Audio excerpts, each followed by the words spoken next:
new update came out today. This is Title Updates 1.43, and today I'll be going over the patch notes, what they fixed, all the glitches they patched, what some new features are, as well as I'll be going over the Newswire post since I haven't done that, because there are some interesting things Rockstar mentioned. So hopefully you guys do enjoy. Also, I'm doing a few shark card giveaways over on my Twitter, so go check that out. The link will probably be in the description. Now, on the Newswire here, a few things. First, they said that today marks the beginning of a full season of pulse-pounding new racing updates. And the first of the two new racing modes is the Hot Ring races, which apparently is an homage to Vice City's classic Hot Ring mixed with the cunning stunts of GTA Online. And it is available with 5 new cars. You guys probably already know that, but that is what's happening now. And it's interesting how they say a full season of pulse-pounding new racing updates. So I'm guessing over the next couple of months or weeks, we'll be getting some other stuff. And actually, they do mention that. But there is double GTA money from now until March 26th on these races. And here are the 5 new vehicles. You have the Tape-On, you got the Hot Ring Saber, you have the new Entity, which looks kind of cool, the Vapid GB200, and I don't know why you'd want this, but the Fagoli, I don't know, I probably said that wrong. Now, some of the new stuff are the new adversary modes. We have Target Assault coming April 3rd, which is in 2 weeks, and this is actually going to use that new truck. So this pretty much gives you an idea of when that new truck's coming out, April 3rd. But then they also said, and more coming soon, and I did show this off in the last video, but on May 1st, this is when we're going to be getting some of the other new races. And these are going to be underwater, it looks like, over scenic raceways, so some new special vehicle races. And then on May 29th, we're getting another set of races in new transform races. And then in addition to this adversary mode, Target Assault, we'll be getting one more, because they said 2 new adversary modes coming.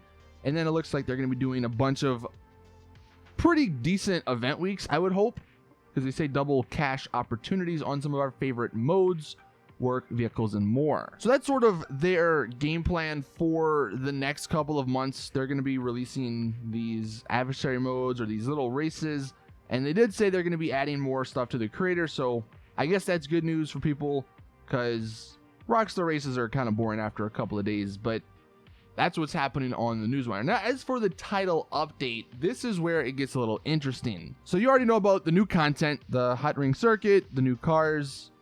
There are also 7 classic racing suit outfits that have been added. That's kind of disappointing. I was really hoping we get some more clothing options, but they really didn't do anything there. Now, the new features. So multiple additions and changes have been made to the creator. You can spawn an aircraft in VTOL or hover mode. The prop limit has actually been increased, so that's good news.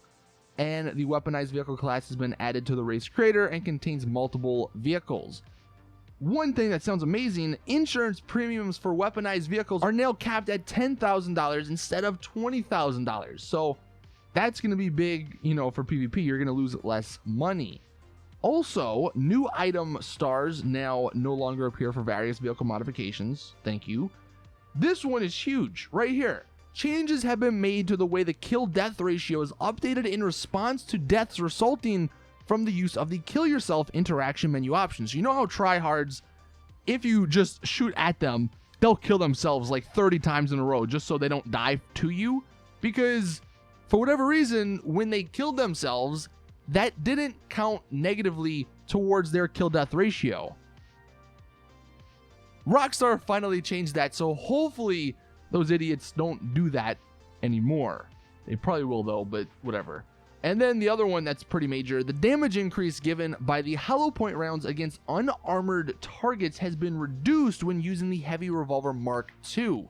That's very disappointing because the hollow point rounds were super deadly. They were basically OP in the game. If you were up close, it was a one shot to like anyone, but now it looks like that's not the case. But I will say, they didn't change anything to the incendiary bullets. That's the ones I use because those are also still really good. And you can see there are some Rockstar creator fixes. If you guys want, like I said, I'll leave a link to this in the description. You can go ahead and read it. I'm not going to go through everything. There's some other Rockstar editor fixes. Now, some of the general and miscellaneous fixes, one thing that they fixed that I know a lot of people will be disappointed with, the glitch that allowed the Deluxo to fly super fast backwards, that's been patched. So no longer can you do that. One thing that actually is kind of good, they're going back on what they did. They fixed an issue that reduced the power of the Hydra's VTOL thrusters, preventing the ability to perform a quick land. What people would do was basically dive straight at the ground and then switch it to VTOL mode and you could quick land. But they patched that in the last update and now they're patching it back. And then they're also fixing an issue that prevented brakes on the oppressor from working when the wings were deployed. So they're fixing that too. Why'd they even touch these things in the last update? I don't know, because I guess they're making them back to the way they were. I actually have seen this next one. They fixed an issue caused, there's some collision problems with some of the lowriders vehicles. That's been fixed. I don't know how prevalent this was, but I'm glad they're fixing this. An issue that caused the orbital cannon usage cooldown to not commence. God, that means people could just use the orbital cannon over and over and over again. There are a bunch of Doomsday heist fixes. You'll notice if you just sort of read this, you know, the Bogdan problem, multiple heist stuff, the Doomsday heist stuff. So if you had some issues with the Doomsday heists, then hopefully a lot of these fixes will help you out. I'm not even sure how they found this one, but they fixed an issue that caused certain types of foliage to damage helicopter rotors when on the ground. Don't know how they found that one. This one's kind of generic, but it says fixed issues with vehicle insurance. Don't know what that's about, but I'm guessing it's a good thing. And then to show you where Rockstar's priorities are, they fixed an automatic targeting issue with the orbital cannon. Like I said, those are just some of the major ones. If you want, you can go through and read all these. I'm not seeing it in this list, but apparently the Avenger now has countermeasure options, so that makes it even better. Once we find some more stuff that's not in this list, I'll probably make a video on like the top 10 things you don't know or something about this little DLC. But that's pretty much it with the patch notes. All things considered, it's not bad. I mean, they added some really good fixes, like the easy way out thing, the weaponized vehicle insurance cost, and then the fact that they made it to where the Oppressor and the Hydra are actually pretty good again, and they're not annoying to drive. So all in all, pretty decent. But let me know in the comment section what you guys think so far about this update. Do you like it? Do you not like it? Do you wish it was a little better, or are you happy with it? Thank you all for watching. Please drop the video a like if you did enjoy. Like I said at the beginning, go check out that shark card giveaway over on my Twitter. But thank you all, and as always, I'll see you guys in the next one.